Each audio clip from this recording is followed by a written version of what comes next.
পরে যান মাছ মুখ তুলুক মেয়ের কি মাছ ঘাড় ঝাঁকি দিচ্ছে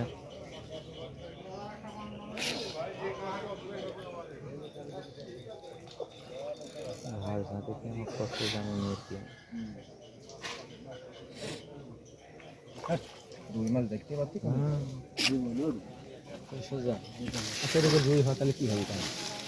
রুই হবে হ্যাঁ ভাই একবার নেস দিই কই আরে হেলি আপনি তো মাছের টাকা দেন আমি টাকা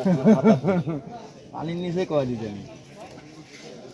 দেখছেন কি রুই আপনার কোন নিয়ে ভাই একটু রস হাত অত পারা পাই নাই ভাই আপনি আরো 3 ঘন্টা লাগান সমস্যা নেই নিচে তারা কিছু তাও তুলব না আবার ঘুরে ঘুর নেই তো